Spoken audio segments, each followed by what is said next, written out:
కొత్తగా ఏర్పడ్డ ఏలూరు జిల్లా నుంచి ఎన్డీఏ కూటమి అభ్యర్థులుగా 4 స్థానాల నుంచి తెలుగుదేశం, 2 స్థానాల నుంచి జనసేన, 1 స్థానం నుంచి బీజేపీ పోటీ చేశాయి. అయితే ఏలూరు జిల్లా మొత్తం 7 అసెంబ్లీ సెగ్మెంట్స్ను కలిగి ఉంది. ఈ 7 అసెంబ్లీ సెగ్మెంట్స్లో వైఎస్ఆర్సీపీ కనీసం ఖాతా కూడా తెరవలేదు. అసెంబ్లీ స్థానాల వారీగా అభ్యర్థులు, వారి వివరాలు. ఉంగుటూరు నుంచి జనసేన పార్టీ తరఫున పోటీ చేసిన పచ్చమట్ల ధర్మరాజు 44,945 ఓట్ల మెజారిటీని సాధించారు.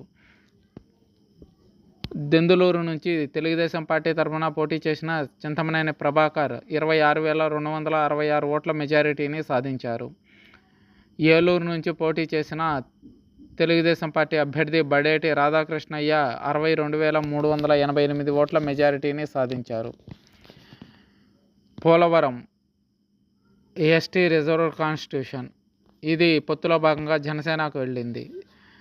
జనసేన తరపు నుంచి చిర్రి బాలరాజు పోటీ చేయగా ఆయన 7,935 ఓట్ల మెజారిటీని సాధించారు. Chintalapudi SC reserved constituency, Telugu Desam party అభ్యర్థిగా పోటీ చేసిన సొంగ రోషన్ కుమార్ 27,766 ఓట్ల మెజారిటీని సాధించారు. నూజువీడు నుంచి పోటీ చేసిన తెలుగుదేశం పార్టీ అభ్యర్థి కొలుసు పార్థసారథి 12,221 ఓట్ల మెజారిటీని సాధించారు.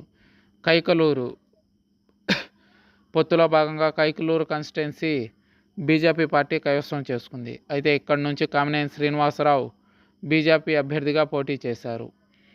ఆయన 45,273 ఓట్ల మెజారిటీని సాధించారు.